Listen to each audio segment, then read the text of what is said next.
Ini masih ramai dibahas soal drama penangkapan Gubernur Papua Lukas NMB. Ya, sebetulnya dibilang drama bukan tanpa alasan. Sejak awal mau diperiksa KPK, beberapa kali diundur dengan alasan ia sedang sakit. Meski kemudian muncul fotonya sedang pelesiran. Nah, ini dia.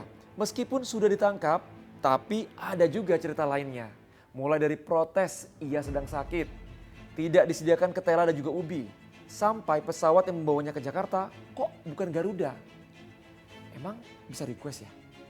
Yuk kita diskusi.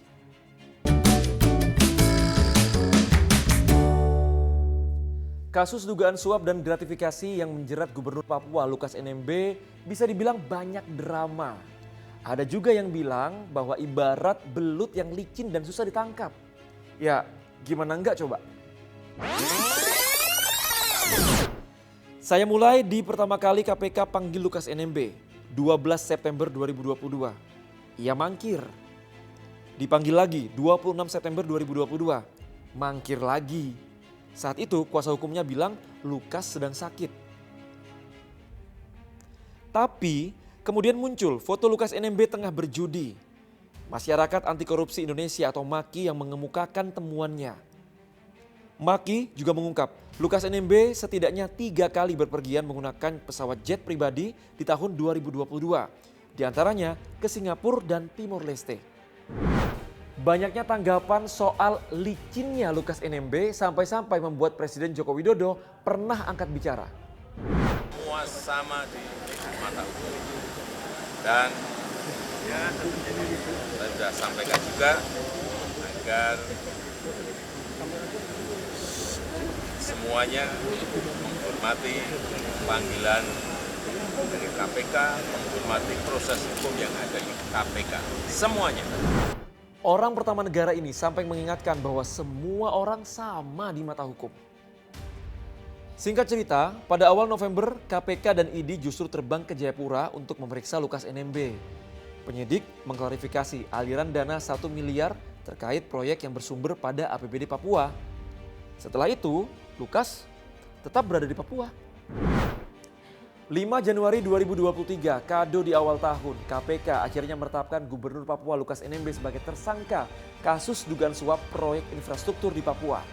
Meski sudah jadi tersangka, mendatangkan NMB tidak semudah itu.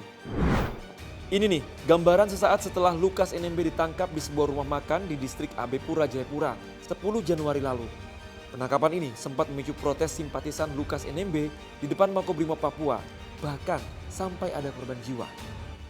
Drama nggak berhenti sampai ditangkapnya Lukas NMB yang kemudian langsung dibawa ke Jakarta. Justru dari sini drama berlanjut. Ya, Elius NMB ini protes kenapa sang kakak Lukas NMB dibawa ke Jakarta bukan dengan pesawat Garuda. Ini sudah kejahatan katanya.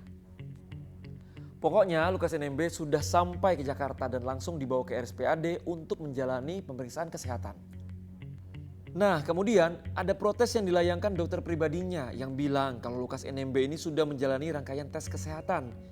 Tapi akhirnya tetap diperiksa tim dokter.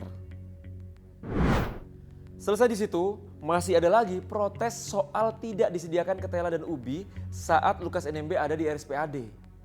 Pokoknya pemeriksaan tetap berlanjut di gedung KPK. Lukas NMB datang menggunakan kursi roda. Pemeriksaan yang dilakukan hanya ada 8 pertanyaan. 8 ya? Yaitu Seputar yang pertama sekali ditanyakan apakah Bapak Lukas dalam keadaan sehat untuk diperiksa. Jawaban dia, saya tidak sehat, sedang sakit stroke. Ini BAP-nya yang saya tunjukkan. Ini BAP-nya, ini jawaban beliau. Pada saat ini saya dalam kondisi sakit stroke. ya. Dari rangkaian drama-drama tadi, benarkah ada perlakuan khusus bagi Lukas NMB?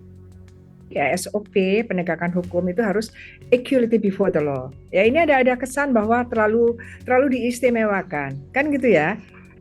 Mulai diperiksa di sana sampai dengan ketua KPK-nya pun hadir gitu kan. Ya untung sekarang ini kemudian dilakukan langkah-langkah yang equality before the law, yaitu langkah-langkah karena sudah penetapan tersangka 5 hari yang lalu, kemudian 2 hari yang lalu ditangkap kan. Saya beberapa hari yang lalu ketika setelah dinyatakan sebagai tersangka, saya katakan kalau memang jadi tersangka yang alasannya waktu itu adalah tidak bisa diperiksa karena sakit, tapi ternyata bisa meresmikan kegiatan-kegiatan, saya waktu itu bilang ya tangkap saja gitu kan. Itu memang ketentuannya seperti itu. Artinya apa? Tidak ada satupun warga negara Indonesia yang bisa mempermainkan penegakan hukum. Apalagi kalau itu kemudian dikarenakan dia full power, full money gitu ya. Ini bahaya sekali untuk kewibawaan para penegak hukum dan berhukum di Indonesia. Saya ingat dulu, kita pernah belajar Undang-Undang 1945. Ada pasal 27 yang menyebutkan semua warga negara Indonesia sama kedudukannya di mata hukum dan pemerintahan, serta wajib menjunjung hukum dan pemerintahan itu tanpa terkecuali. Terima kasih sudah diskusi.